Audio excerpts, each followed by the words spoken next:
didgeridoo. He'll tell you more about that stuff in a bit. My name's Tobin Wagstaff. I think most of you guys know me, but if you don't know me, I'm the director here, and I'm also one of the percussion instructors. And I'm playing percussion, and more specifically, I'm playing different types of cajon's, which are box drums. So most of the stuff that we do is actually improvised, but we do have like some general ideas that we usually play around with. So every time we perform the stuff that we do, it's never really quite the same. And what we're planning to do tonight is basically explore these instruments together with you guys being with us, and then we're also going to do some things where you guys get to play with us. You'll learn how to play some didgeridoo, you'll learn how to play some hand drums, and this is going to be totally conversational. Ask questions.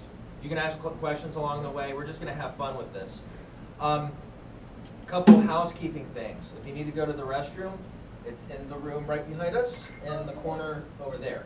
So you can go to the restroom there. We're not going to use this restroom since we're performing in this room. We do have coffee and stuff by the door. The gentleman out front, his name is Mike Johnson. On that note, when we do these events, we don't charge per se, but we do ask for a suggested donation. So if you haven't donated $5 and you're able to, please pass it over to Mike. That helps us to be able to continue to do things that we do here. And then I think one other thing that I want to do right now before we play again for you guys is go ahead and get out your smartphone, smart devices. We're going to do something together. This is going to help us out, okay? If you have Facebook, pull that up.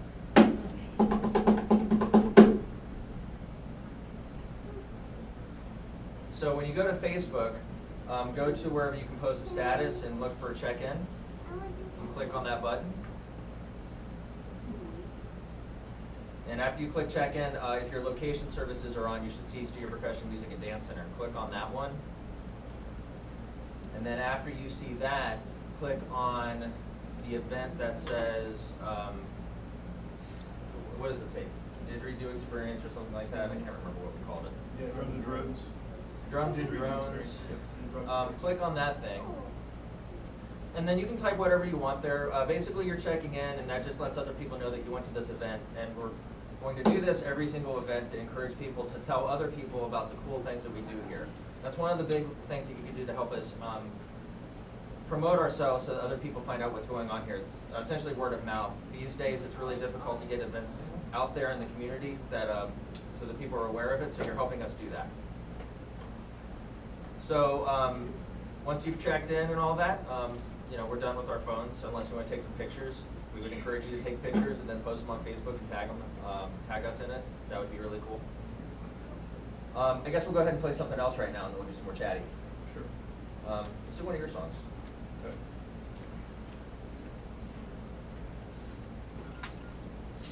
And while we're doing that setup, let's see. This is all we need to do with it. On this one. And then all you do is hold it down and shut autofocus. Yeah. So just use this throughout the night to push the people whatever. Whenever you're not using it for your time, just turn it off so it doesn't feel bad.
So, anybody ever play didgeridoo or hear didgeridoo before?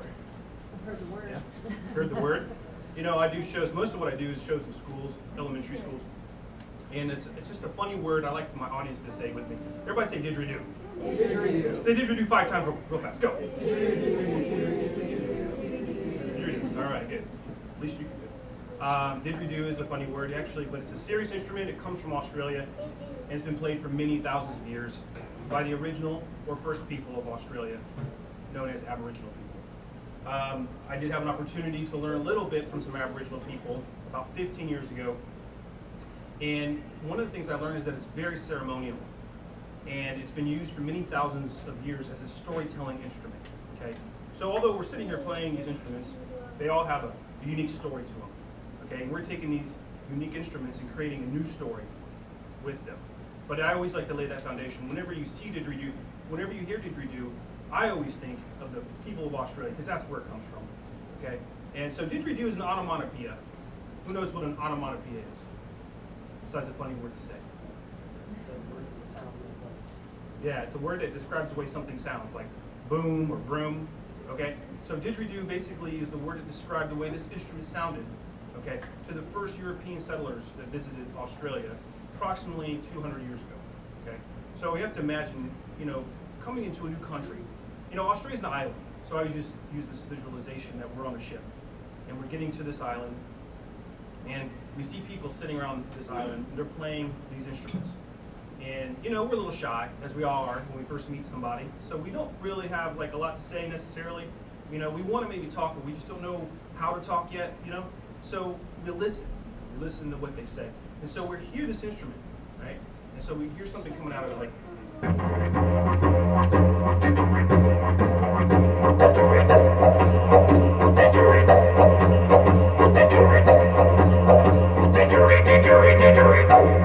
what word do we kind of hear? Didgeridoo. So that is one theory behind how the word didgeridoo was born, based on the way it sounded to the first European settlers visiting Australia approximately 200 years ago. So didgeridoo is an instrument that involves lots of rhythm, because it's really not a multi-tone-like instrument. It's not a melodic instrument like a flute.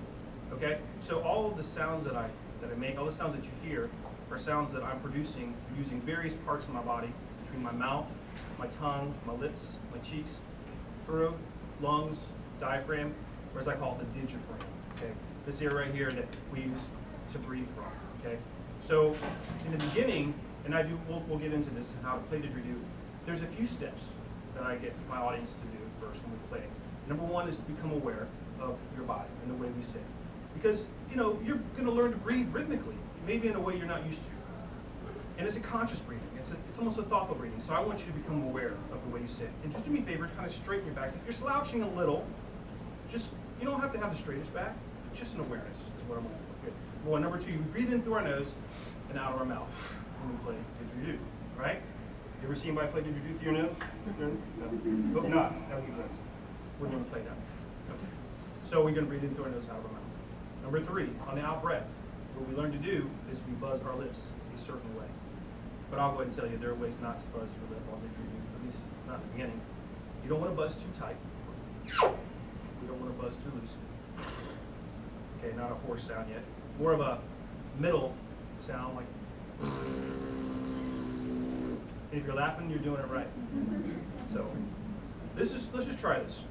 Okay. So I'm hoping, because I brought enough student digits over here, ABC, student digits, for us to learn on today. So this is going to be something that we're going to carry on a little later. So just do me a favor, good posture, breathe into your nose. When you out of your mouth, buzz your lips. Go.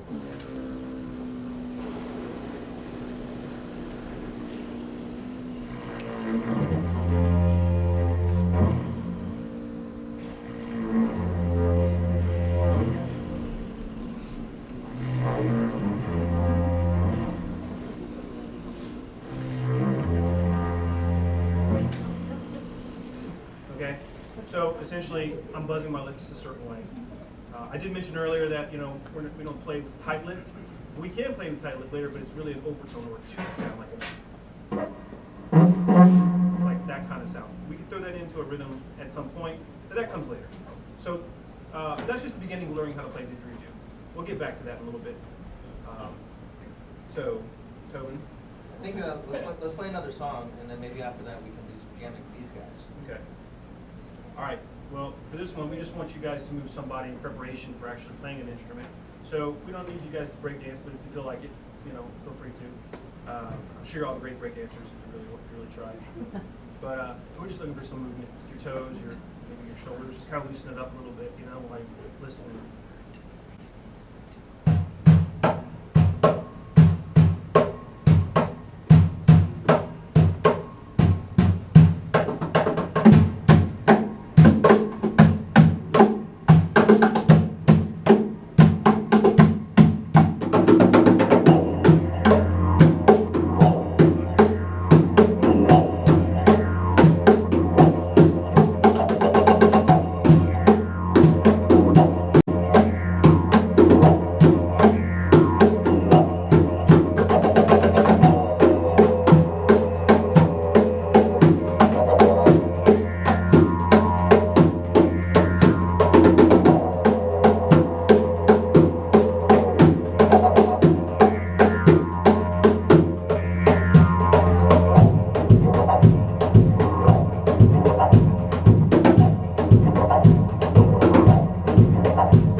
I wasn't in here, but you said, but what are they made out of? Didgeridoos are made up from different materials, and I have different instruments here. For example, this one here is a traditional instrument made from eucalyptus wood.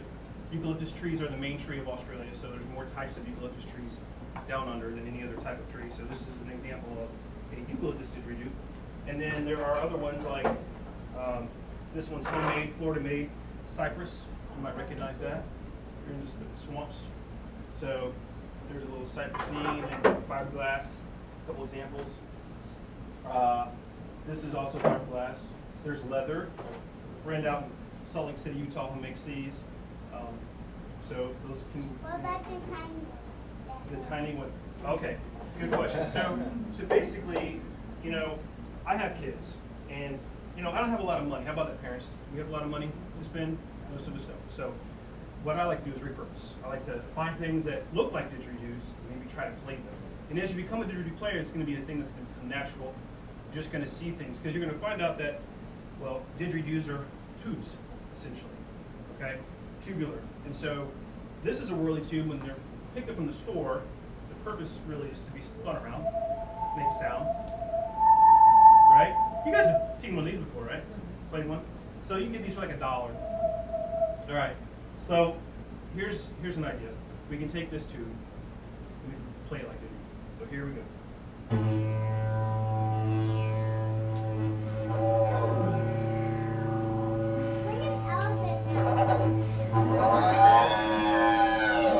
That's actually one sound that we're going to learn. Since we're here, you guys are all musical, you'll appreciate this. This basically is a slide hitch. Okay, so we can make these at home very simply. This is PVC. It's probably 3/4 inside diameter PVC pipe. But it just happens to fit nicely inside this whirly tube.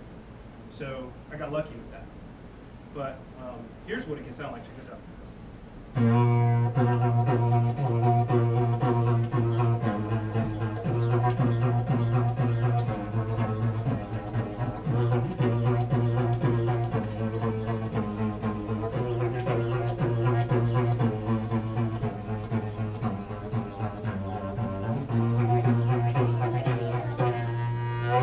Okay, so it's just something very rudimentary, right? Basic, but it can be something that we can actually apply to other things. If you find something with a different bore or different size, place them inside one another, you can make a multiple tone didgeridoo, okay? Or a didgeridoo that can make multiple pitches. So, to answer your question, it's a whirly tube, and it's actually repurposed into didgeridoo. Repurposed to kids, that's another way of saying save money. Right, parents? Right, okay. Anyway, and then there's something that I'm working on, and I do this for my friends and stuff. I personalize instruments out of blue jeans. So I use I construct a core didgeridoo like this, which is made out of epoxy. Okay, same materials that these drums are made from. Basically, these are all epoxy coated didgeridoos. Make it on a form. Okay, and then I'll take fabrics, different types of fabrics, depending. I have some didgeridoos that I made from pairs of pants that I've had for like 20 years. You ever have a pair of jeans that you just can't throw away? Maybe you have holes all over them. Okay. So essentially, I just did that, and I turned it into a didgeridoo like this. So this is a blue G didgeridoo.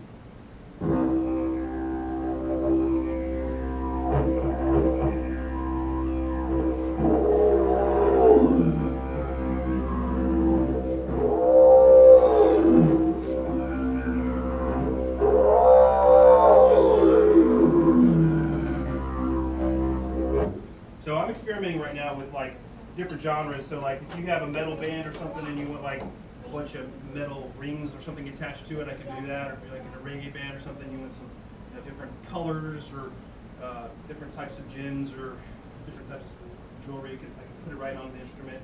It kind of personalizes the person's interest. So now, who would like to learn how to play didgeridoo? After all that talking, let's play. So I have 10 prepared, but I have like 30 in this bag, so I have enough for everybody here. So I'll just start handing it out, and then I'll bring some more in a minute.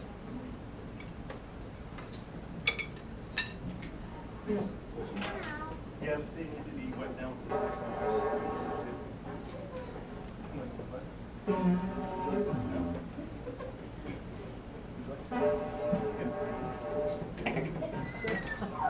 When I hand these to you, I clean them. I clean these with Lysol wipes. But what you want to do is you'll want to spin them around, find the side that's the smoothest, like as far as to your mouth. And some of these you can kind of tell by looking at them which ones are going to be smoother. If there's like jagged edges, those are the sides you don't want to play.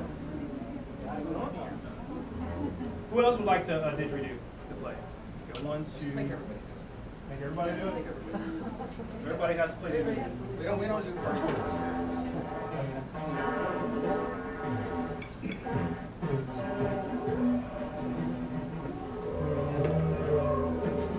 It's just like lemon Lysol as it is.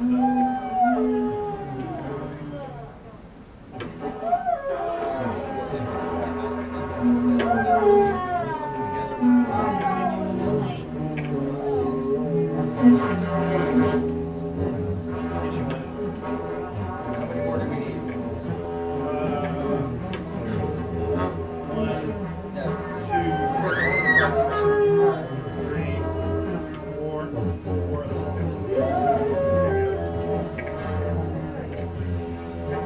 So try to say didgeridoo while buzzing your lips. Just go.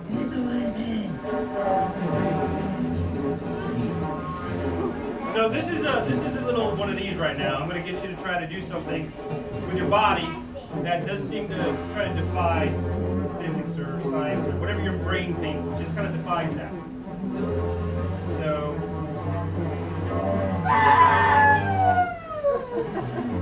The elephant sound is probably the most popular sound in the world.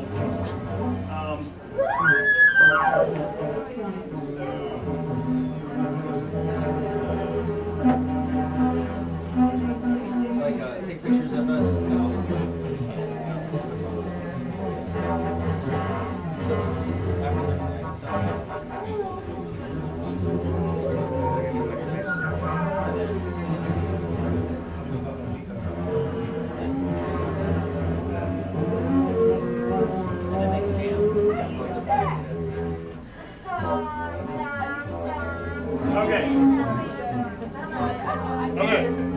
So first things first, let's go back to what I said. Number 1, good posture, just an awareness of your body. You don't have to strain his back. That's not what I'm asking. Just an awareness. Number 2, we're breathing through our nose, and on the out breath, we're going to buzz our lips. And sometimes it helps to buzz your lips before you place them in there, because sometimes it feels like a restriction at first, like when we try to put our lips on there. So maybe either try, if it doesn't work at first when you just place it on there, try buzzing your lips and then place them inside the instrument. But keep them buzzing. On the count of 3. 1, 2, 3. Breathe in through your nose. Buzz.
try, like I was saying, like either like buzzing in tuck, or try doing like a horse sound.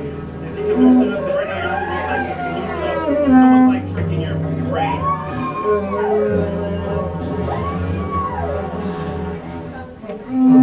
So do like the head buzz at the same time. Buzz like a horse first, and then try that. All right, we're walking back. There it is. You got it. Good job.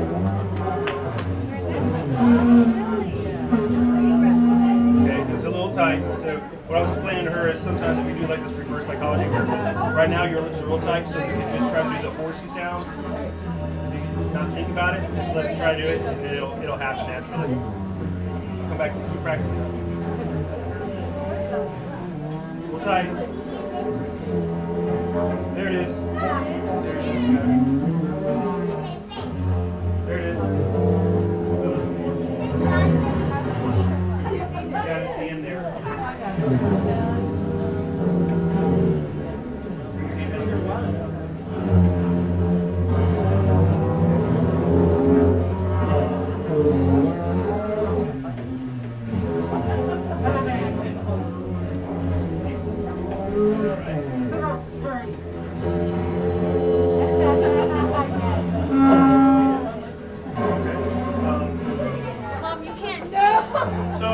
Who's getting a little lightheaded? Anybody get lightheaded? Well, one of the great things about the didgeridoo is it does help the body in releasing endorphins. So it's a natural, it's almost like a natural exercise for the body. It does oxygenate your blood just because of the nature of breath work. And actually, a lot of people don't know this, but you know, it's very holistic in that it actually, the sound coupled with the vibration, it's moving through the skull and it's moving through your bones. So the lymphatic system, which really doesn't have necessarily a muscle group attached to it, is massaging all of that. So it's naturally a healthy instrument to play for your body. Probably also stimulates the vagus nerve. Yeah, and I'm not a doctor, so I can't say it's going to heal you. But my mother did have a liver transplant about 16 years ago, and she had they said that she didn't have as much time as we thought she was going to have. The didgeridoo, according to her, saved her life. So you never know. It can give somebody hope. It can give somebody inspiration. It can even possibly relieve pain in the body. It can do a lot of things for somebody. It's up to you. So I do want to give you some sounds. Here's an idea. Any sound that you can make while buzzing your lips, you can do on didgeridoo. So here's simple. Dogs. Bark. Go like that. Okay, so in Australia they have the dingo, small dog, small bark. Try barking like a dingo but buzz. Go. Any sound you can make with your voice while buzzing lips, you can apply that. So here we go. Try that on your didgeridoo. There you go.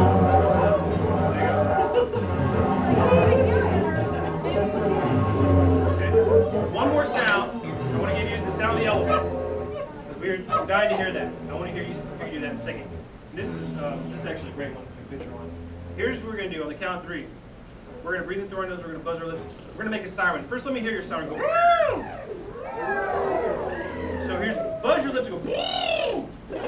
Notice that I go. When I do that, I lift my neck up because I'm a mammal. If I am in nature, like a horse, like a wolf, and I need to be heard, I'm going to put my neck up and make a sound.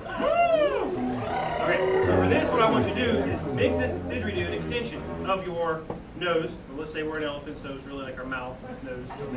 Anyway, what we're going to do is we're going to buzz our lips, we're going to lift our neck up, and we're going to make the siren sound. It should look and sound like this. Watch me first. We're going to do that on the count of 3. Ready? 1, 2, 3. Breathe into your nose. Let's do it 2 more times. Breathe in. 1. 1 more time. Breathe in. Buzz.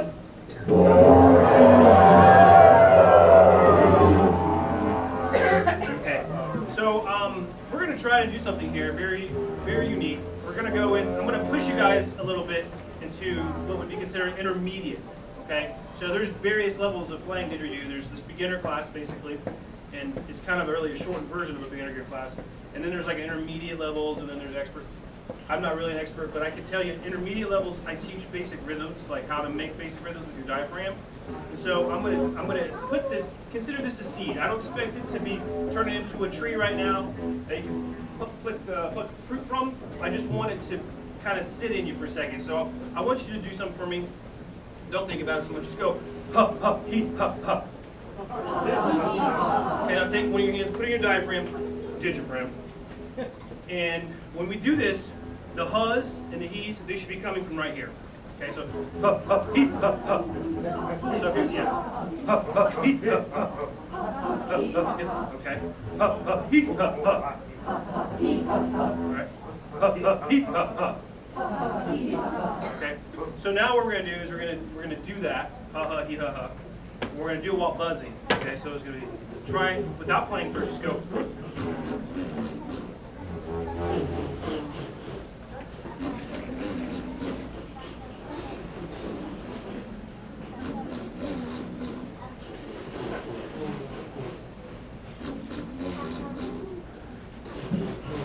Okay, so now we're gonna try to do this. We're gonna do this together, and Tobin's gonna play drum on it a little bit. I'm gonna keep a clapstick going, just to kind of keep us on a rhythm here. But just join in when you feel comfortable. Just do that basic rhythm, ha ha he ha ha. Okay.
That's just an example of a rhythm that we can create together, and there's more. As much as you can, and basically every didgeridoo rhythm is a challenge for you to breathe in a rhythmic way that you may not be used to, you may not have, breathed before. Also, anybody notice how I'm able to keep the sound going? Or anybody interested in knowing about that? It's called circular breathing or cyclic breathing, and essentially what I'm doing is I'm able to continue pushing air out of my mouth while breathing into my nose, okay, simultaneously. But there's a trick to it. Okay, the more rhythmic you play, the less the pause becomes. So really, I'm always taking this little pause of breath. You just can't hear it because I'm able to continue pushing the sound out in a rhythmic way, so it sounds flawless.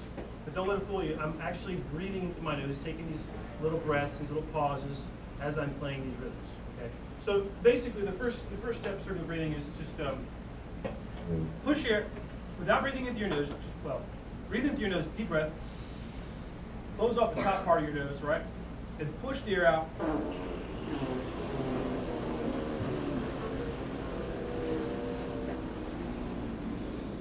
Okay, all right, so we can do that, right? Try doing this. Push air out of your mouth, but breathe into your nose at the same time. Go like this.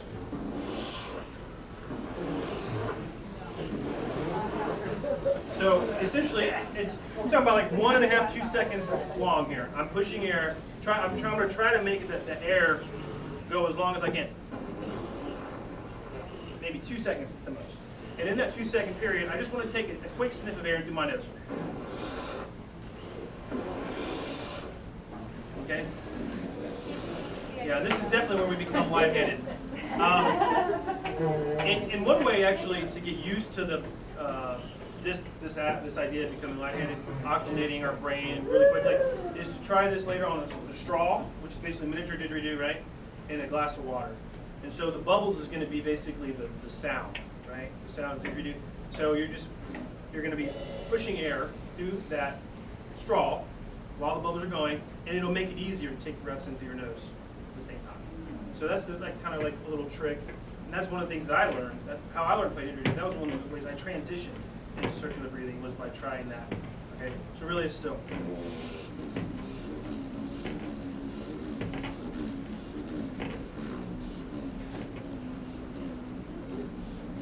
But this becomes the amplifier, so all the sound that I'm making is becoming like triply louder than it really is just without a didgeridoo. So this is really a speaker for that sound.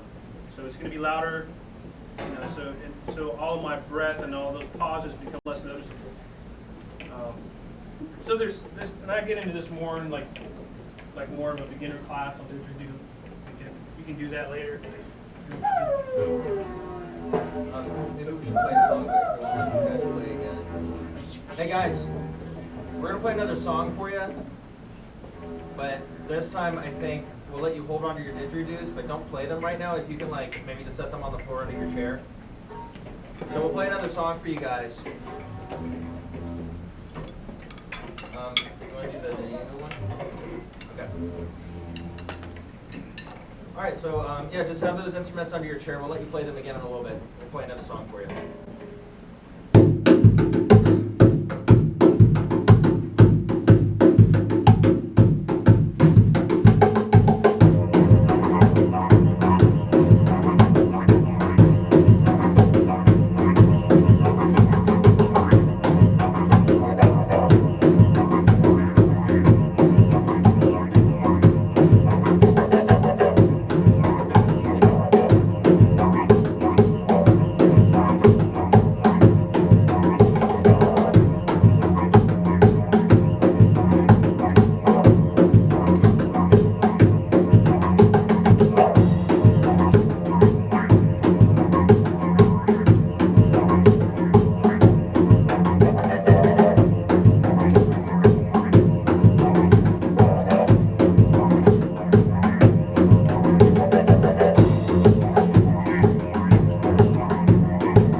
guys just a little bit about these. Tonight we're featuring this, and I'll have, I guarantee you, some workshop in the future where we're going to focus more on hand drums. So let me tell you about what I'm doing. So I'm playing a group of instruments called cajon, and when you think of a cajon, it's a box drum that comes from Peru, and there's a whole lot of history there that I'm not going to get into tonight because it's kind of long and complicated. But what Lindsay's sitting on here is more of a traditional cajon, and what I'm sitting on is the same thing, but these are both made in America, so they're Americanized to suit whatever Americans want to do with them. But I have a couple other versions here. What do they call this one again? That's called the box kit. So what's the company called? You can find it out on boxkit.com. So what they did is they took the idea of the box drum and then they made it so you could hook a pedal up to it that you get that low sound. They also have snares on here. Let's see, how do I turn this on? So there's some wires in here that make this a snare drum. I'm not quite sure how to use it because I've never used it, but I like the open box it sounds. I don't really like it sounding like a snare drum. If it sounded like a snare drum, I might as well use a drum set. So anyway.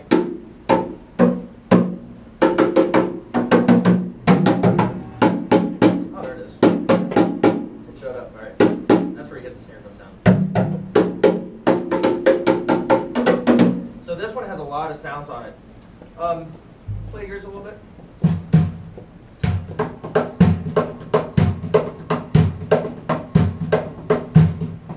Yeah, so basically you have what we would call a low tone,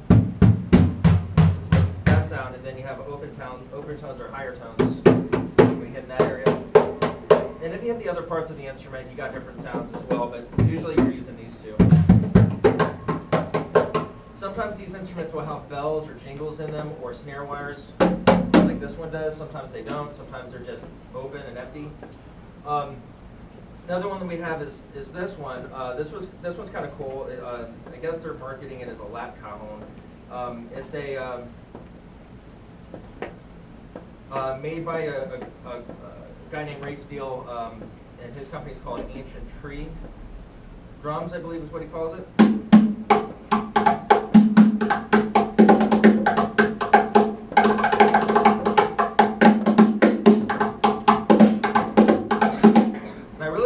I like the sounds that it has, and that they're typically higher sounds than this guy.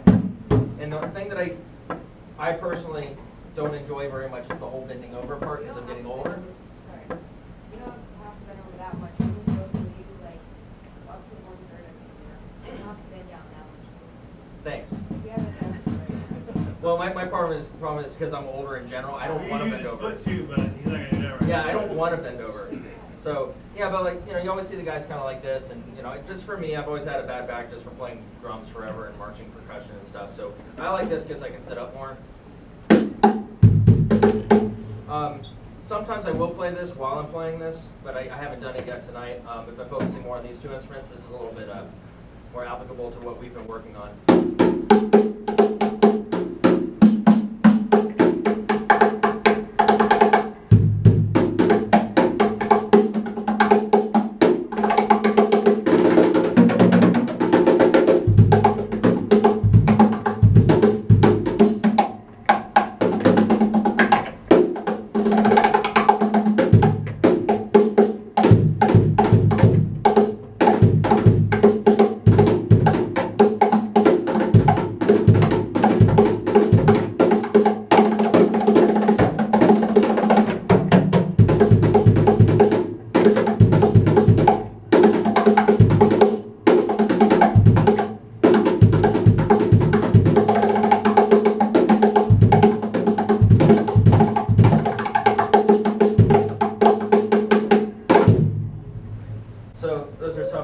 Examples of the different sounds that you can make with these guys.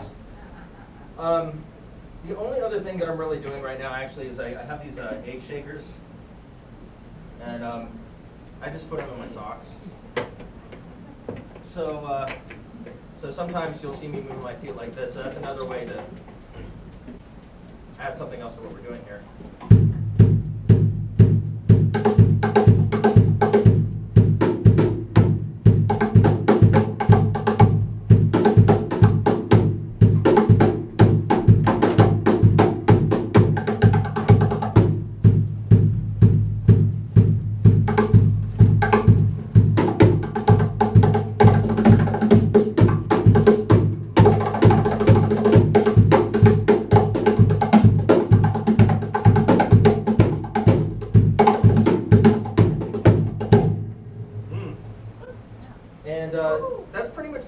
I mentioned earlier at the very beginning is like a lot of what we do is very improvised. We have like certain rhythms that we worked out that we like to improvise around, but it is very much improvised. Like we're not really ever playing the same thing twice for anybody.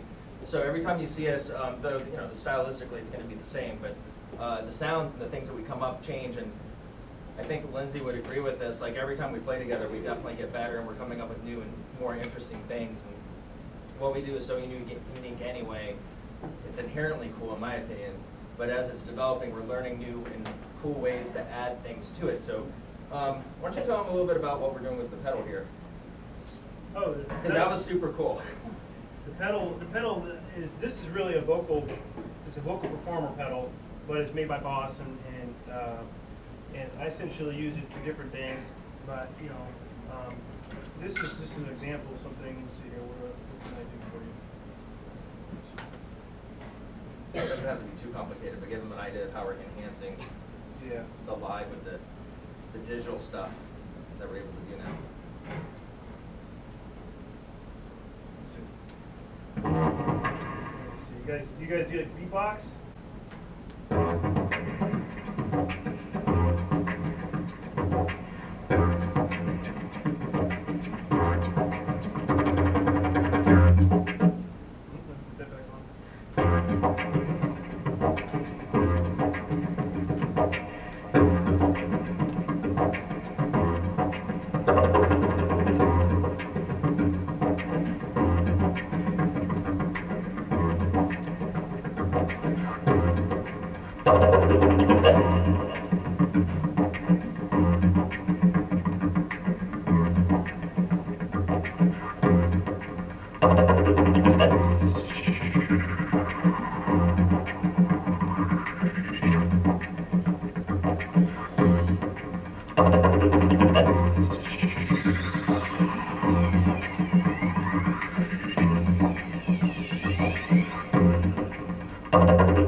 That's just really it's a vocal performer, but it does looping.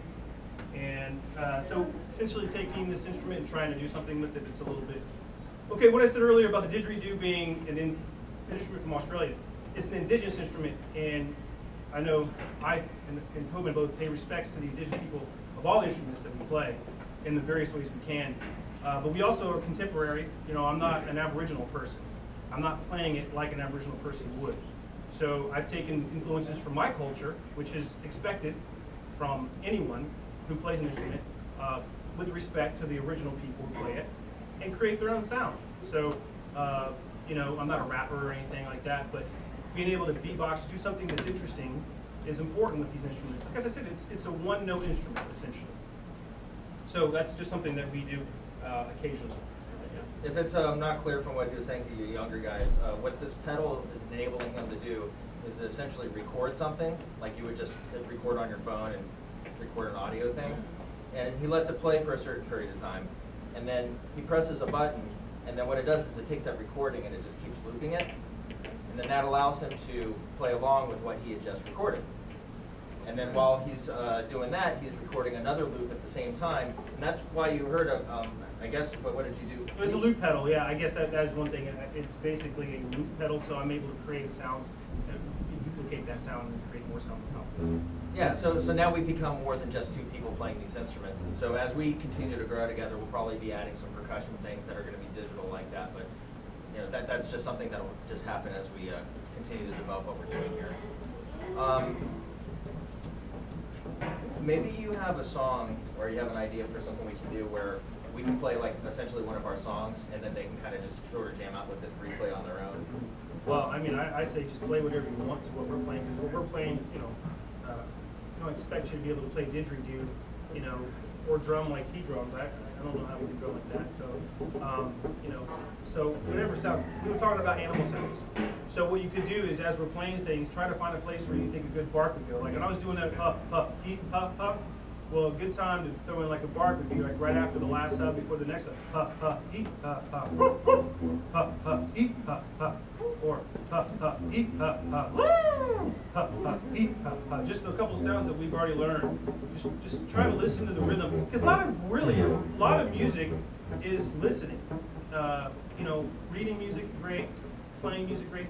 Listening, very great. Okay, because especially when you play with a group of people, more than one person at a time, it's really important to hear what's happening and to intuitively. And music really is intuitive for me, and I think it is for most people when they stop letting it be clutter in their mind of what is supposed to be. Just like kind of let it happen, and you'll find that we can create different sounds just on the fly. Just kind of create. So whatever we do, just kind of feel it out. Just throw in a sound if you can. Like I said, any sound that you can make. For example, like here's a couple examples. Okay, so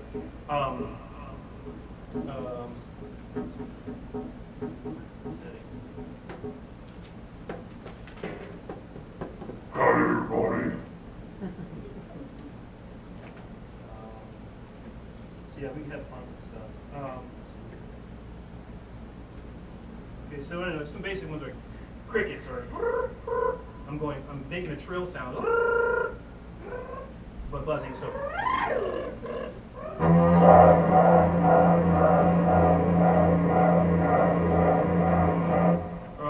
You know, the sound of traditional sound of kangaroos hopping is like oh wee oh wee oh wee oh, and really didgeridoo is a lot of word forms.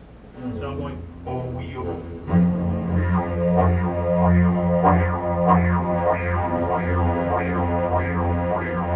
Okay. You know, other sounds. The wolf is kind of like the same as the elephant, really.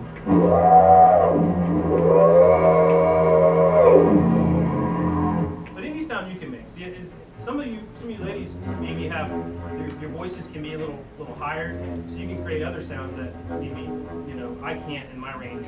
I know that there's some young ladies that can do like dolphin sounds and things like that, which I can't quite get to. So whatever sounds like, let it just sort of flow through. Whatever sounds you want to make. All right. So.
do is let's collect your didgeridoos, and then what we can do is move into like a question-answer session and talk about anything you guys want to talk about.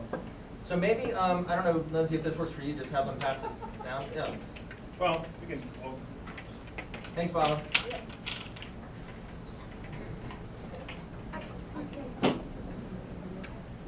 If you took any pictures or video of anything that we did today, if you could either email them to me or put them on our Facebook or something, that would be really great. Tag us in it, post it on our wall, whatever. So we're going to be doing workshops like this about once a month. The next one we have coming up, we're calling a night with Scott Free, and on your way out, me or somebody else will hand you one of these so you can take one home. Scott Free is a local musician, guitar player, producer, songwriter. He does a lot of different things, but he's been in this town for a really long time, and he's played with a lot of really famous, interesting people. But for us in Gainesville, one of the interesting things that he's done is he was a part of Bo Diddley's band in his later life. So he spent a lot of time with Bo Diddley and his family. And basically, he's going to come here June 13th. It's going to be a Monday from 6:30 to 8:30. And we basically told him he can do whatever he wants. So he's going to show up and he's going to play, he's going to entertain. He's a pretty funny, comical guy. He's just going to put on an entertaining workshop show thing. And so it's not just for guitar players. It's for anybody who's interested in music, Gainesville music, interested in an experience, maybe hear some stories. I'm sure he's got some funny ones and some interesting ones. So you'll get this on the way out. We also are promoting it heavily on our Facebook and our email list. So look for it in those places and invite your friends and have them come out. And again, this will be kind of the same deal. It'll be like a $5 donation if you're able to do that. And just bring everybody who can come. We're not going to turn anyone away if they can't bring $5, but we encourage you to help us out with the money part of things. So I guess let's do the Q&A stuff. So any questions you guys might have or comments or whatever, we'll take those. And for Lindsay or myself. None? Okay, so I think that they get bigger at the end to make them louder. Does it do something to the tone? Yeah, well, the didgeridoo's tones are going to be based off its material that it's made from. Its inside bore diameter, its length, right? These are going to be the main variables into what tones you're going to be working with. When you widen that bore, you do create more surface area for the vibration to bounce off the waves to become bigger.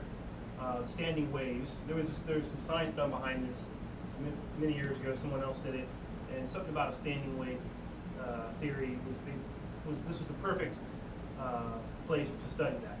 And the waves do get bigger at the end there. And actually, there's a vacuum that will happen at the very bottom of it.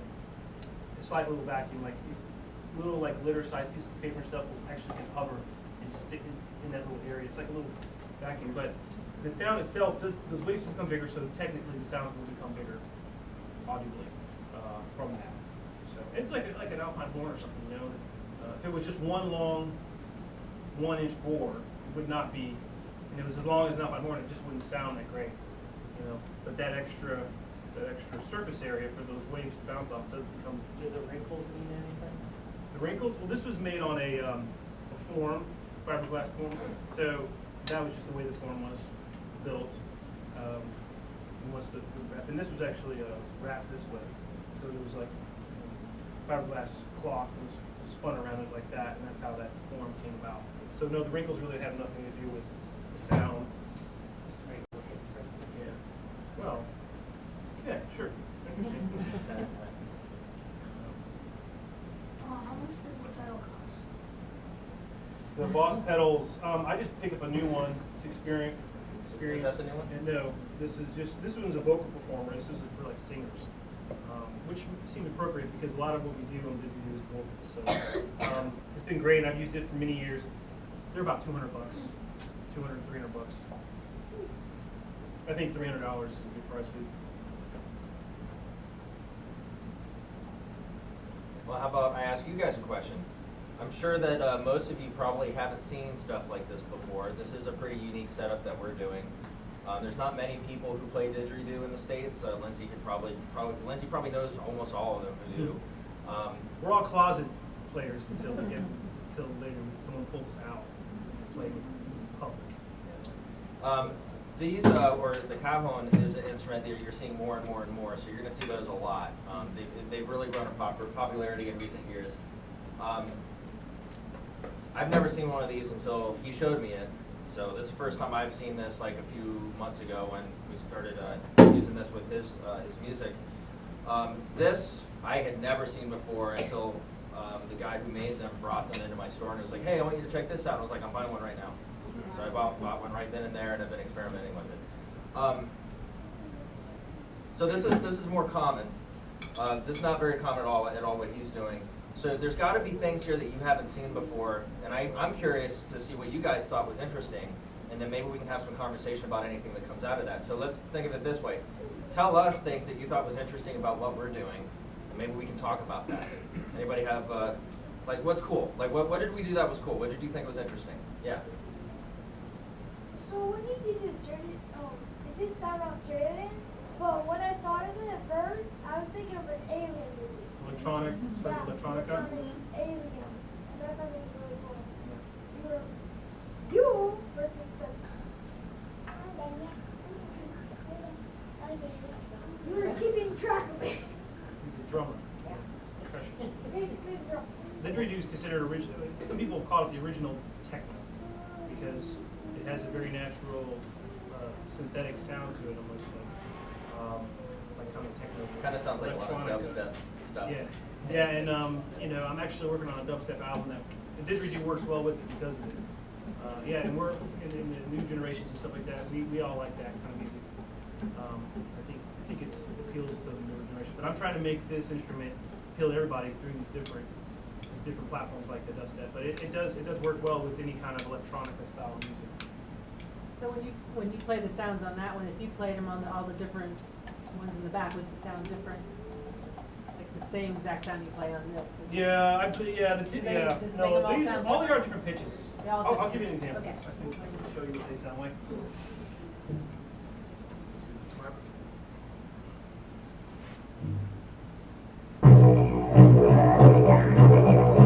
Now, depending on what I'm trying to achieve in an audience, if I want to meditate, or if I want somebody, a group of kids that are real excited to settle down, I might say, hey, let's take some deep breaths. Let's just sit down for a second and let's just.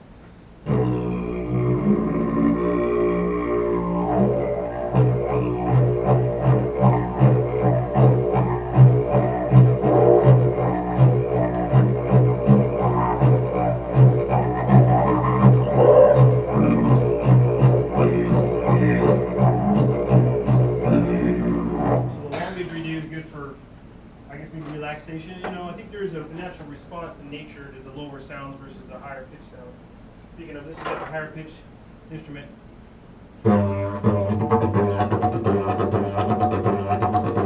So it makes you want to move around a little bit faster. You know, and then there's like the medium ones. Another blue gene did.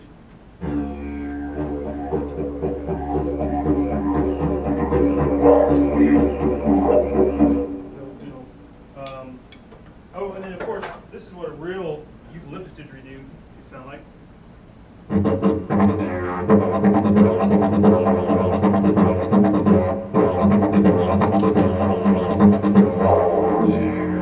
This one sounds pretty good, and you know, that one costs a lot of money because it came from Australia, North Australia, where the didgeridoo originate from. It's of course Aboriginal people, so this one was like $500. This is leather, and this one just looks cool, and it sounds cool too.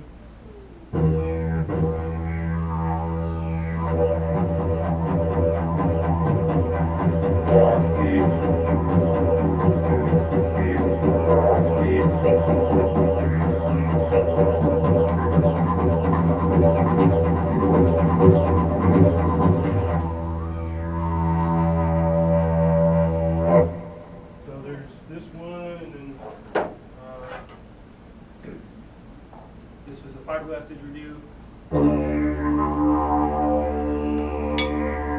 It's actually made by the same guy who made this one, so you'll see the same kind of patterning there. So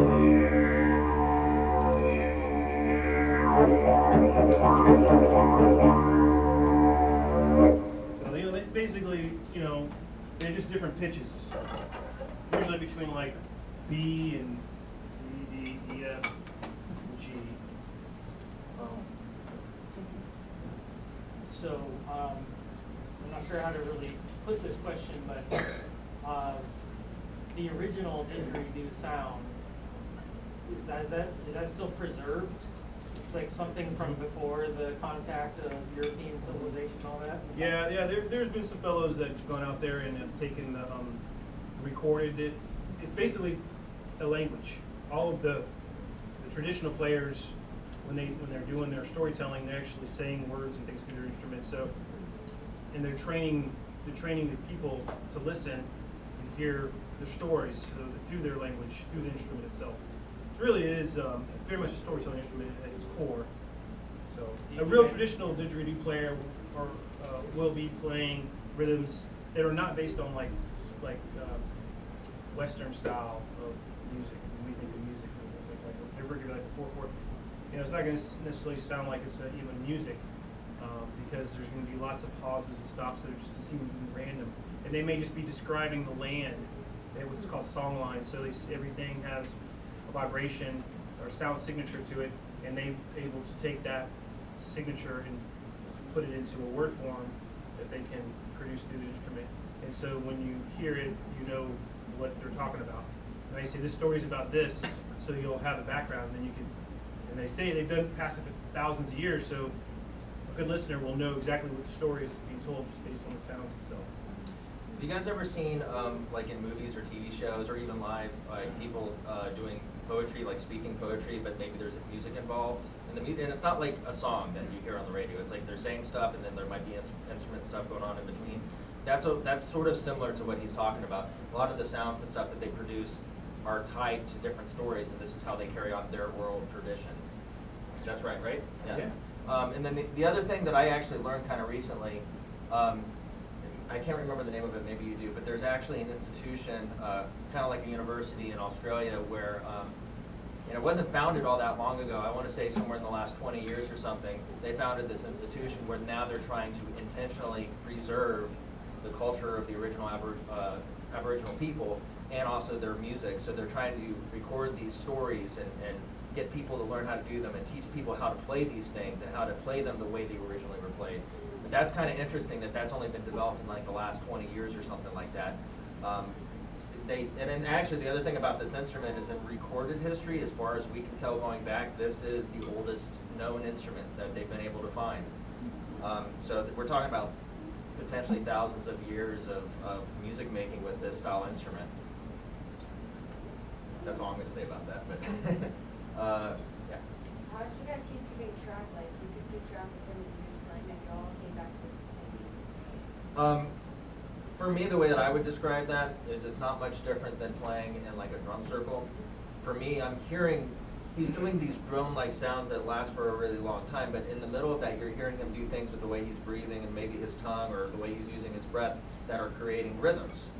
Like the wobble, wobble, wobble. Like, so I'm honing in on those things, and then I'm, based on my background of playing many different percussion instruments over the years, I try to find patterns that augment or complement what he's doing. And then, like I mentioned earlier, we're improvising a lot of this stuff, so sometimes I'll take these rhythms and change them slightly to see if they feel good, if they bring something cool to the energy of the music that we're creating. And I know he's doing the same thing too, so we might have core patterns that we tend to go to, but then we're always like finding inflections of them or nuances we can add to it. So we're doing a lot of listening. Lindsay mentioned it earlier, a lot of playing music is listening. You can't just be like, hey man, I learned this guitar solo, I'm really good now. Well, what if that guitar solo doesn't jive with whatever the bass player is doing, or the drummer, or the singer, or whatever? So a lot of what we're doing is listening to each other and developing what we're doing together. And there's not a lot of ego here. Like, if he's being really like hard pressed on something that's in his heart to play, I just follow him, and then and then we pass that energy back and forth to each other. Where there's things that I'm like, hey, this is feeling good right now. Let's go with it. It's like. It's almost spiritual in a sense, but I don't have a way to describe it. It's just like an energy. A lot of this music anyway is a lot of not thinking, not using the traditional brain, so to speak. Music for me is intuitive. I was hyperactive as a kid. I was the kid that they put on Ritalin. I don't know if it really exists anymore. but I was that kid, you know, doing a lot of this and when I shouldn't have been in school. And so, you know, I'm not, you know, I never picked up music as the theory behind it and all that. Tried to study all that, and it just didn't register with me. So for me, it's always been a feeling instrument. If I can't feel it, I can't play it. So I think it's a lot of intuition. This instrument, if it becomes where it's theoretical, then that's great, but I probably will lose my attention after a while. If I can feel it, and I can feel what the audience is thinking or feeling, or what the person I'm playing with is feeling, then I can play it longer and I can play it better. A lot of it has to do with the energy of the room that you're in. A lot of it has to do with the people that are around you. You know, it's a lot about being grounded too. The stronger the musician, the more grounded they are in the things they already do, and they can be an anchor for everybody else to feel. So, you know, that's what they say about music. It's you know, it can evoke any emotion, bad or good, at any given time. And it doesn't make any sense. It's not something you can try to figure out. It's just the way it is. So, and there's something called recovery too. A good musician who's learning to play together will get caught up. And I think he said what he meant by ego is like, wait a second, I don't like that. Stop what you're doing. Let's try this. It's not like that. It's just like, okay, well, just keep going. I'll figure it out. You know, it's just being able to bend with like bamboo. You know, like kind of like be able to with whatever's being thrown at you. And Bruce Lee, that stuff. That's what you got to do. Whatever you got to do. Something I'd add to that really quick. He was talking about being like a strong musician. Like if you're a strong musician, you can be like an anchor towards like the group or the audience or whatever. That comes with time as you learn things and you practice the things that you're learning. And so this is mostly for you younger guys that I teach. Like everything you saw me do, at one point I was terrible at it. Okay, so I was learning how to do simple things just like you are years ago. I've just been doing this for a long time. And so when he says stop playing what feels good, if it seems complicated and I'm playing it and it feels good to me, understand that I had to develop that over time. It didn't just come. And then sometimes you take those things and then maybe make the small changes that throw you off a little bit, but then you just get a little bit better. But understand, we've been doing this for many, many years now. And I've been doing mostly as a solo artist, so I have to say a lot of what I'm learning is new to me, too, when I play with other people. Because, you know, based on the nature of the work that I've done, it's a lot of traveling as a solo artist. It's over 20 different states, performing in schools as an educator, and as an educator only by himself. So a lot of what I've done with Tobin over in the less than I think 3 or 6 months, I'm not sure how long it's been. It hasn't been long. It's just been new. So I'm learning a lot too. You know, we're all learning a lot as we go. And I think part of it is no matter what it is, as long as it's fun, we continue to do it. yeah. That's what it is. When you talked about recovery earlier, in layman's terms for you younger guys, what that means is when you mess up, pretending like you didn't mess up and just going with it and just figuring it out. You don't stop, you don't show the audience that you're messing up, and you just go on with it. I can tell you that I absolutely messed up, and you know, in my opinion, at least a few dozen times when I've played tonight for you guys. But hopefully I've done a good job hiding that from you, because I know that you don't do what I do, and you don't know what I'm doing, and you don't know what I think that I'm doing. But if you're a strong musician, you might pick up little hiccups here and there where I might be messing up. But that's a part of playing live. You can have really great performances, but you know, someone would be lying to you if they said that they were always perfect at it.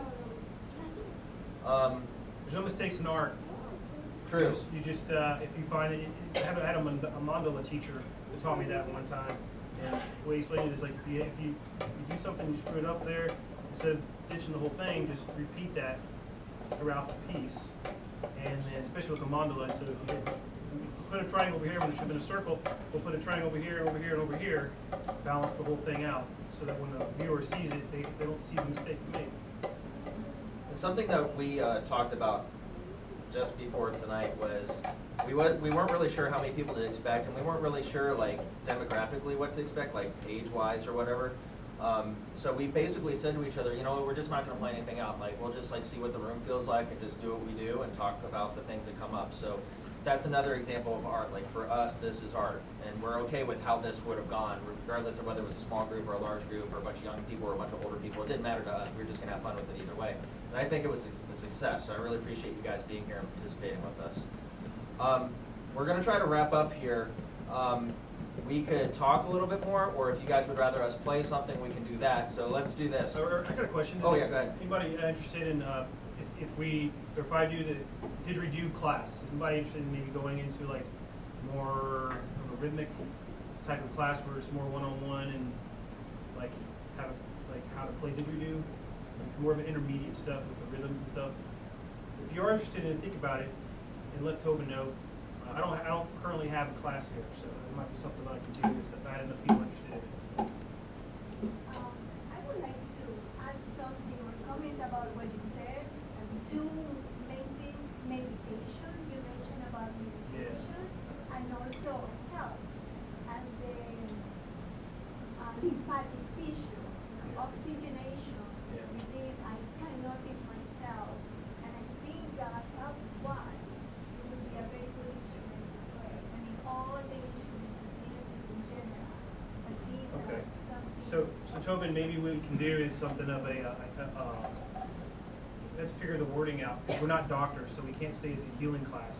But we can say something like it's a holistic relaxation, meditation type class where we could, and I've done this before. Like I said, my mother had a liver transplant. I would just play over her body, and it's not invasive, but there's been some study behind like organs and what tone they may generate if they had, let's say, a sound signature behind them.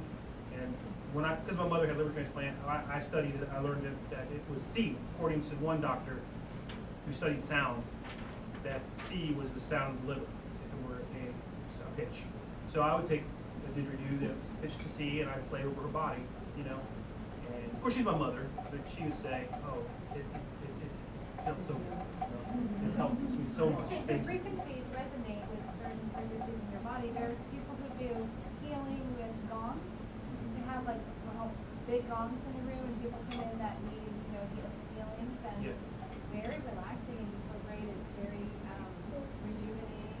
I also wanted to comment that when you were doing the lower notes on the big one, it reminded me very much of Tibetan monks or Buddhist monks chanting, which is also puts you in that alpha brainwave state of relaxation. Yeah. Very interesting. And I do have gongs as well. I've done that before. I actually have a 5-foot pyramid that you can actually lay down inside of. It's copper. Build it around it. Done a lot of that in the past, and it was pretty successful. So if that's something you're interested in, let us know, and I can maybe do something. Have a like that. healing music class. Yeah. Healing music class.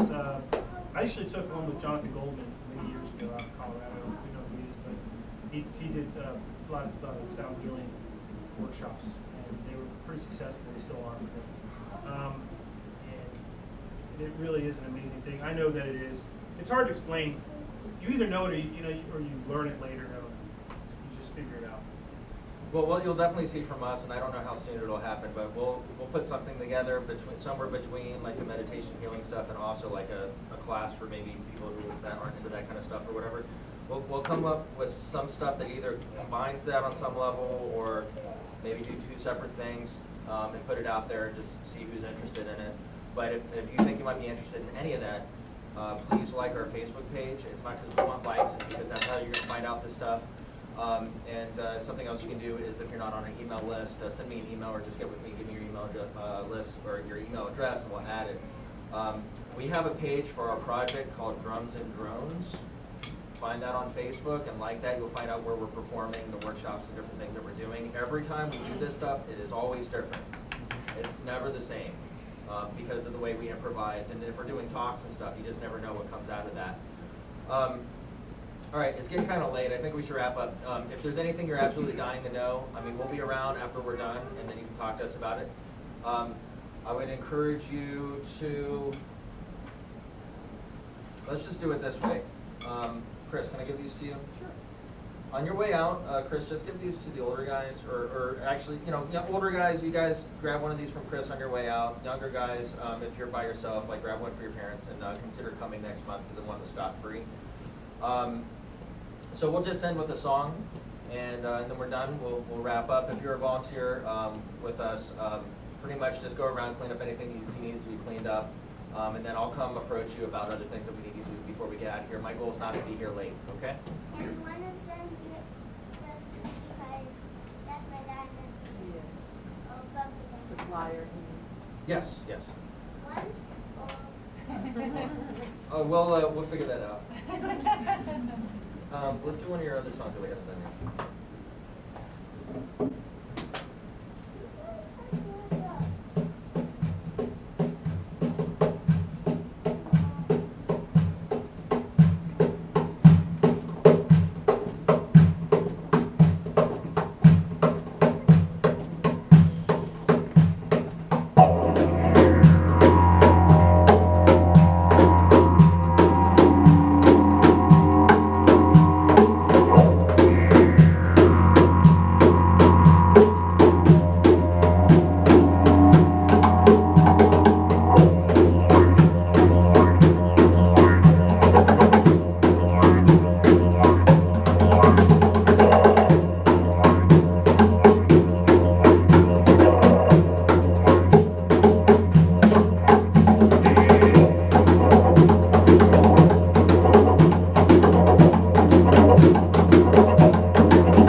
Thank you.